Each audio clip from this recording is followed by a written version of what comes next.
Okay, doctrine of corporate responsibility and corporate negligence. So, pag-isahin na lang natin. Yung corporate responsibility is hindi ka dapat mag-deviate. Okay, hindi ka dapat umalis dun sa standard na sinusunod. Okay? Deviate meaning lumihis dun sa standard o sa pamantayan na sinusunod. At hindi ka rin pwedeng mag-obviate. Ibig sabihin ng obviate, prevent.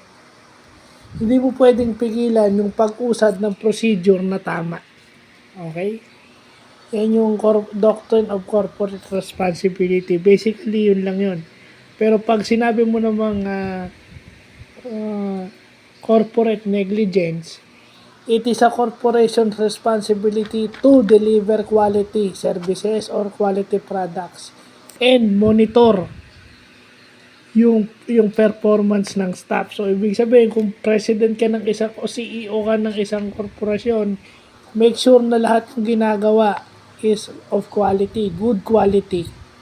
And, minomonitor mo yung staff kasi tatamaan ka ng vicarious liability. Pag kasalanan ng tao mo, kasalanan mo. So, ayan ha. Kasi minsan, pinababayaan lang yung gawa ng gawa, yung presidente nakaupo lang. Tapos lagi sasabihin, hindi alam. Lagi namang hindi alam eh. Di ba? So, yun lang yun. Kailangan natin sumunod sa standards at kailangan i-monitor yung performance ng mga staff na gumagawa ng mga bagay-bagay. So, yun lang yun. Hindi na natin dapat pahirapan. Pero importante, alam na natin. So, yun lang po.